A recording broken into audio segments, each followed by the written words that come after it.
Hello again, back to Design Studies 10 with Blender.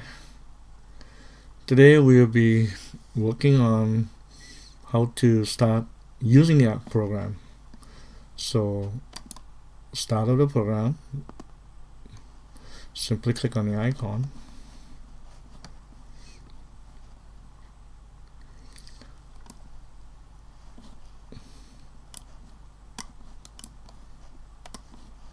And when it starts,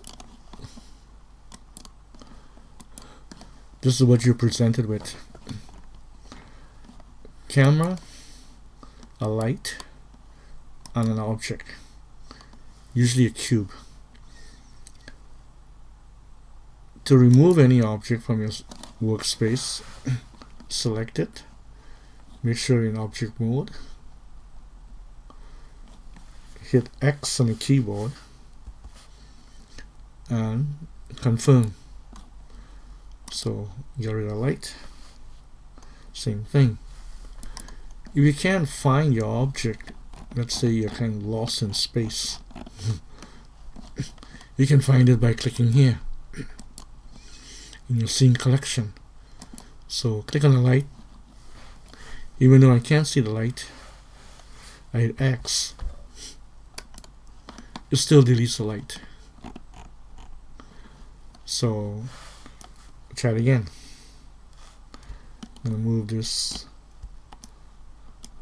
cube out of the way, don't see it.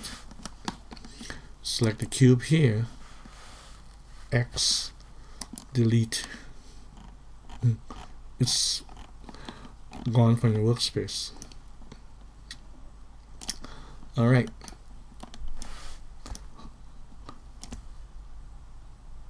You create using objects, and there are two ways of getting it. Object mode, add, mesh. Keyboard shortcut is Shift A. Sometimes it's faster to use the keyboard than to be moving your mouse from one part of the screen to the other. That's the cube.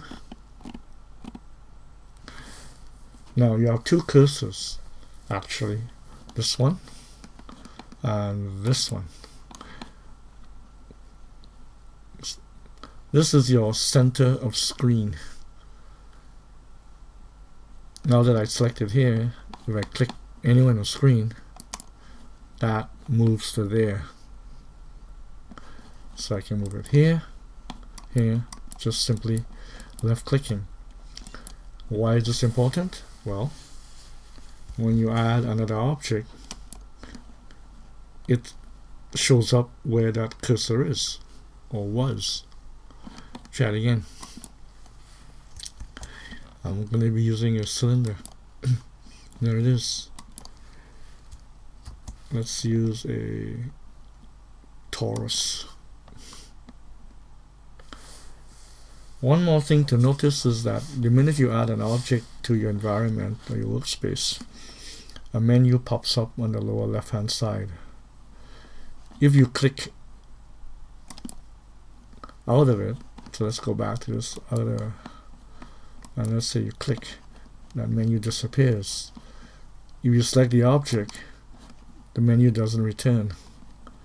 So if you need to use this context menu here, make sure you use it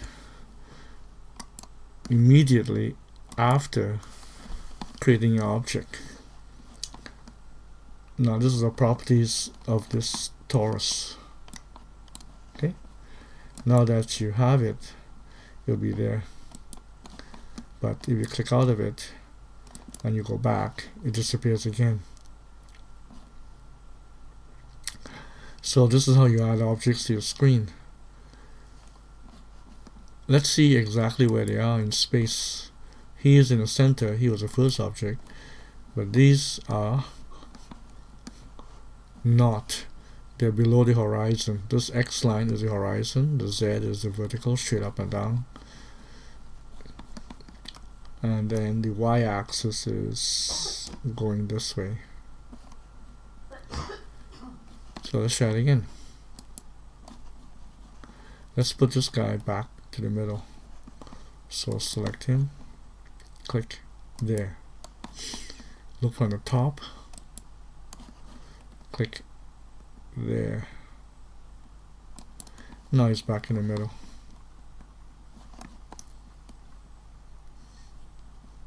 Almost. So one more, click there. So all three directions you have to click in the middle to make sure he's in the X and Y. You can actually grab and move it. Okay, let's go back. Now, moving objects around the screen. Select the object. That's the move tool. Shortcut. G. That's the rotate tool. Shortcut. R. And that's the sizing or scale tool. Shortcut S. So let's move him. Hit G. There. Stack him on top here. This one.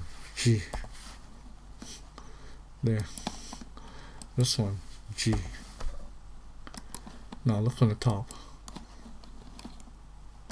You really have to learn how to navigate around your world. Then you know where things are. Rotate tool. This one. R on your keyboard. Spin around. Now if you click the right mouse button, he'll go back to where he was. If you want him to stay where you moved it, you have to click the left button first. There. You can rotate on all three axes, or you can rotate on one axis. So if I rotate this one around the X axis, R followed by X. See, a red line shows up and it only spins one way.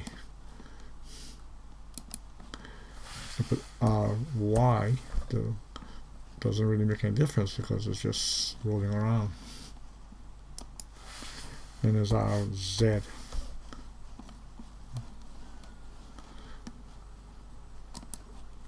Cube.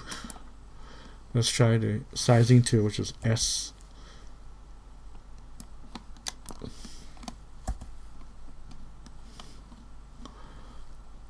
It gets big in all three dimensions. If you want to get in big only the X direction, SX.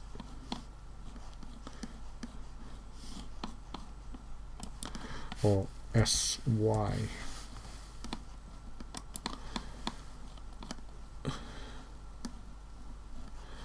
Okay, let's move this around. G. These objects can move inside of each other. They're not physical objects yet.